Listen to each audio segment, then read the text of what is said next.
Assalamualaikum warahmatullahi wabarakatuh. Selamat siang mahasiswa-mahasiswi yang saya banggakan. Kita ketemu lagi dengan saya Profesor Dr. Yasmi Ramandasari Saragi SMH dengan materi perkuliahan tindak pidana khusus. Kali ini saya membahas mengenai tindak pidana korupsi. Ya, untuk bahan materi silakan nanti dibuka bahan materi ke-6. Judulnya tindak pidana korupsi, pencegahan dan pemberantasan, ya. Tindak pidana pencucian uang berdasarkan Undang-Undang Nomor 8 Tahun 2010. Absensi selama 3 hari waktunya di kolom komentar video YouTube saya dengan menyebutkan nama, kelas dan NPM, sebab ini ada gabungan 2 kelas. Jadi mohon Bapak Ibu menuliskan nama kelasnya ya, supaya tidak salah untuk pengabsenan nanti ketika saya merekap. Dan mohon nanti di like dan subscribe untuk channel YouTube saya. Baik Bapak Ibu, nih terkait pencucian uang, ya, upaya untuk mengaburkan asal-usul harta kekayaan dari hasil tindak pidana sehingga harta kekayaan tersebut seolah-olah berasal dari aktivitas yang sah. Ya. Definisi yuridis pencucian uang adalah segala perbuatan yang memenuhi unsur-unsur tindak pidana sesuai dengan ketentuan dalam undang-undang ini.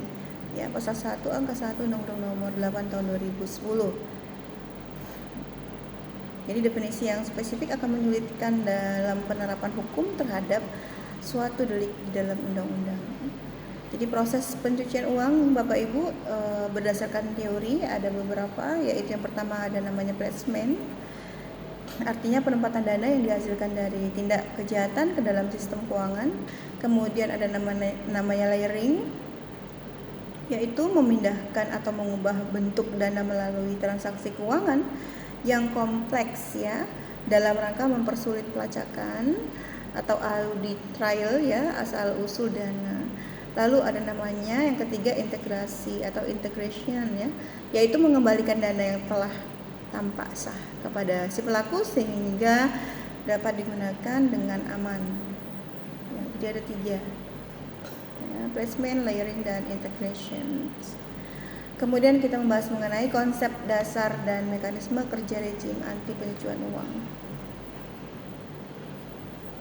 Ya, ini jadi paradigma baru.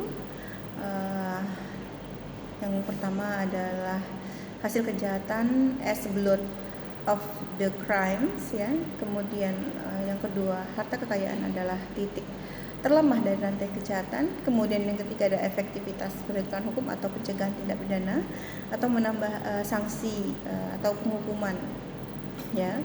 Lalu yang ketiga ini ada kesulitan yang keempat kesulitan membuktikan perbuatan pidana dan pertanggungjawaban aktor intelektual kejahatan diatasi dengan menelusuri harta kekayaan hasil kejahatan atau istilahnya follow the money.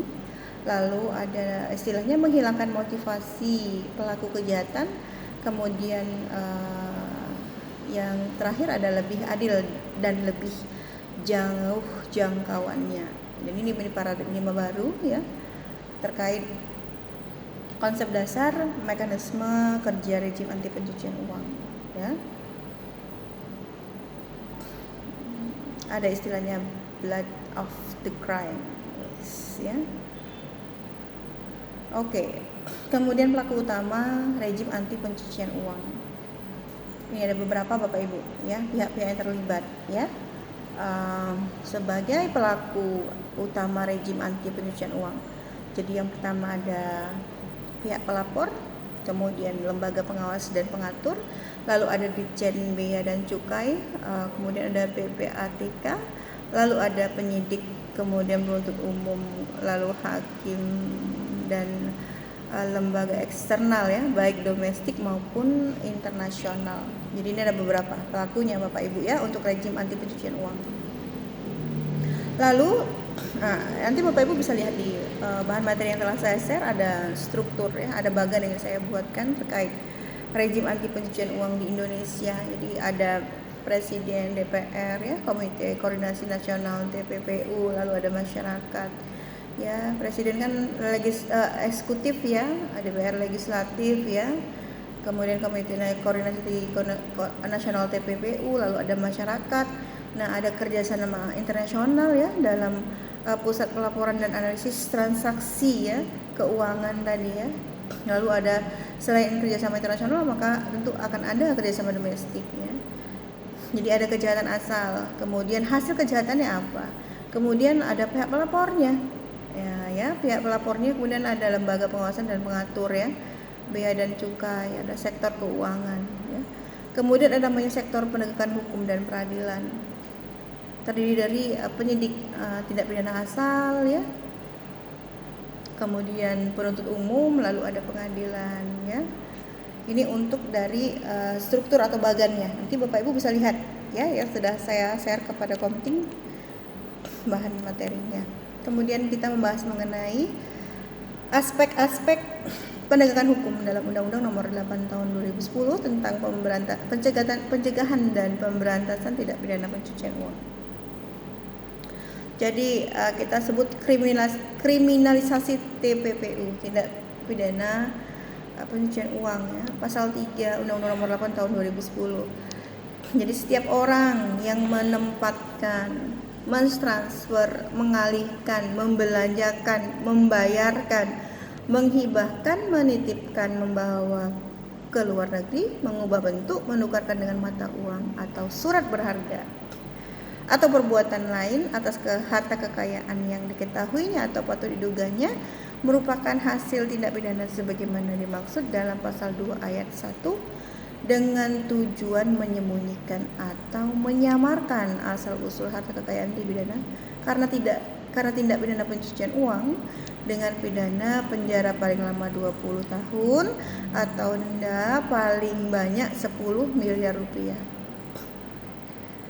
Jadi bukan sedikit ya Bapak Ibu ya, sanksi pidananya ini berat ya. 20 tahun, dendanya itu ada 10 juta. Jadi kalau misalnya nggak bisa bayar 10 juta maka akan ditambah misalnya kurungannya ya, subsidiarnya ya. Ini kemudian kita bahas dulu ya TPPU di pasal 3. Jadi ada subjeknya tentu ya Bapak Ibu, orang, perseorangan atau korporasi ya. Jadi dalam melakukan tindak pidana tentu akan ada mens rea. Arti mens rea ini adalah kita diwajibkan ya, atau istilah hukumnya diketahui, patut diduga ya dari hasil tindak pidana. Kemudian dari sisi mens rea yang lain yaitu menyembunyikan asal usul, menyamarkan asal usul. Ya, ini termasuk kategori mens rea ya. Diketahui, patut diduga dari hasil tindak pidana, dan menyembunyikan asal usul, menyamarkan asal usul ya. Bukan hanya menyembunyikan saja, bahkan menyamarkan juga bisa termasuk dalam mens rea ya. Jadi mens rea itu artinya niat jahat Bapak Ibu. Ketika seseorang melakukan tindak pidana tentu akan ada dua hal, mens rea dan actus reus. Actus reus itu perbuatannya ya. Jadi sebelum perbuatan dilakukan tentu akan ada niat ya, mens reanya ya, niat jahat ya. Ada objek kekayaan Bapak Ibu ya. Nah ini kita bahas mengenai actus reus ya. Jadi actus reus ini dalam kasus tindak pidana pencucian uang yaitu berupa menempatkan, mentransfer, mengalihkan, membelanjakan, membayarkan, menitipkan ya, membawa ke luar negeri, mengubah bentuk, menukarkan dengan mata uang atau surat berharga, menghibahkan atau perbuatan lain ya. Itu tadi saya bilang actus reus itu perbuatannya, actionnya ya. Mens rea-nya itu niatnya ya. Sehingga satu tindak pidana atau suatu tindak pidana lengkap dia ada mens rea dan actus reusnya. Oke. Selanjutnya kita bahas mengenai pasal 4 ya, Undang-Undang Nomor 8 Tahun 2010. Jadi setiap orang yang menyembunyikan atau menyamarkan asal usul, sumber, lokasi, peruntukan pengalihan hak-hak atau kepemilikan yang sebenarnya atas harta kekayaan yang diketahuinya atau patut diduganya merupakan hasil tindak pidana sebagaimana dimaksud dalam pasal 2 ayat 1, dipidana karena tindak pidana pencucian uang dengan pidana paling lama 20 tahun dan denda paling banyak 5 miliar rupiah. Yang mana di sini dari unsur pasal ini yang actus reus, ya, yang perbuatannya ya, itu menyembunyikan, menyamarkan sumber, lokasi, peruntukan, pengalihan hak, kepemilikan yang sebenarnya, gitu ya. Perbuatan-perbuatan yang dikerjakan, ya.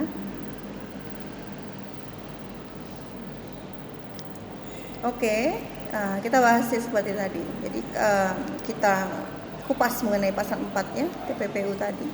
Subjeknya orang perseorangan atau korporasi. Kita bahas mengenai mens rea-nya. Kalau mens rea niat jahat ini diketahui, patut diduga dari hasil tindak pidana. Ya, kalau perbuatan atau actus reus ini apa itu? Perbuatannya menyembunyikan, menyamarkan, ya. Ini di pasal 3 TPPU tadi. Kalau untuk mens rea-nya itu diketahui, patut diduga dari hasil tindak pidana. Kemudian kalau untuk actus reus ya, bukan mens rea ya. Jadi menyembunyikan kan tindakan juga ya.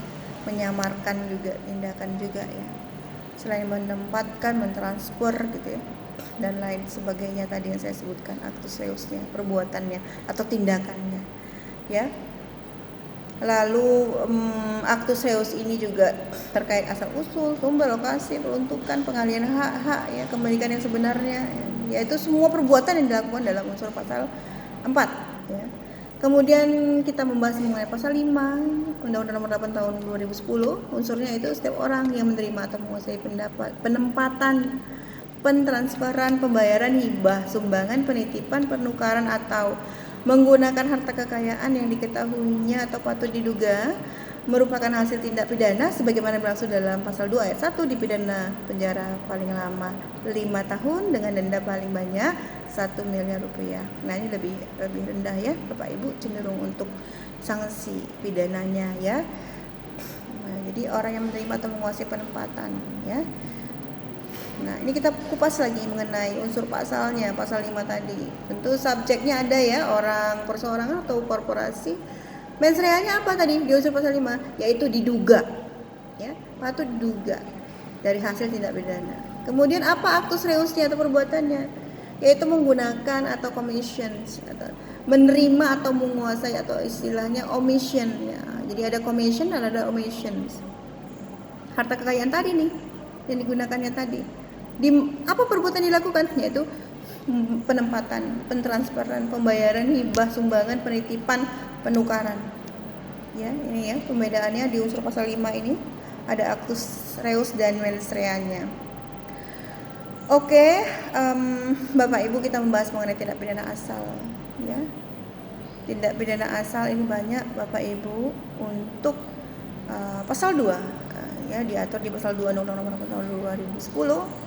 Apa sih tindak pidana asal dari tindak pidana pencucian uang ini? Di antaranya ada yang pertama, tindak pidana korupsi, ada penyuapan narkotika, psikotropika, penyelundupan tenaga kerja, penyelundupan imigran di bidang perbankan, di bidang pasar modal, di bidang perasuransian, kepabeanan, cukai, perdagangan orang, perdagangan senjata gelap, terorisme, ya, penculikan, pencurian, penggelapan, penipuan, ya, pemalsuan uang, perjudian, prostitusi, ya, di bidang perpajakan, di bidang kehutanan, di bidang lingkungan hidup, di bidang kelautan dan perikanan atau tindak pidana lainnya ya yang diancam dengan pidana penjara 4 tahun atau lebih ya, yang dilakukan di wilayah negara Kesatuan Republik Indonesia atau di luar wilayah negara Kesatuan Republik Indonesia, dan tindak pidana tersebut juga merupakan tindak pidana menurut hukum Indonesia ya. Ada 26 ya lebih Bapak Ibu tindak pidana asal terkait dengan tindak pidana pencucian uang ya. Yang paling marak itu korupsi ya. Jadi seorang pelaku tindak pidana korupsi dia akan membagikan hasil dari korupsinya tadi ke buka perusahaan ya. Jadi misalnya nanti saudaranya dijadikannya pemimpinnya atas nama saudaranya. Jadi berusaha untuk menyamarkan, mengaburkan, sehingga ketika nanti kena tangkap nggak ketahuan nih, ternyata udah di uang yang dikorupsinya tadi udah diletakkannya, dibuatkannya untuk mendirikan perusahaan dan lain sebagainya. Ini banyak modus-modus yang baru Bapak Ibu. Baik Bapak Ibu, terima kasih banyak atas waktunya. Insya Allah kita minggu depan akan membahas mengenai hukum acara penanganan tindak pidana pencucian uang. Ya, nanti mohon ingatkan saya, mana tahu saya lupa ya. Kita minggu depan membahas mengenai hukum acara penanganan tindak pidana pencucian uang dari penyidikan, penuntutan dan pemeriksaan di sidang pengadilan. Itu nanti akan saya bahas yang diatur di pasal 68 Undang-Undang Tindak Pidana Pencucian Uang. Baik Bapak Ibu, terima kasih banyak atas waktunya. Saya mohon maaf jika ada kesilapan dalam penyampaian. Insya Allah kita semua selalu sehat, sukses dan bahagia. Salam sehat untuk kita semua. Semoga apa yang kita inginkan tercapai. Ya, saya akhiri dengan wassalamualaikum warahmatullahi wabarakatuh. Selamat siang Bapak Ibu semuanya.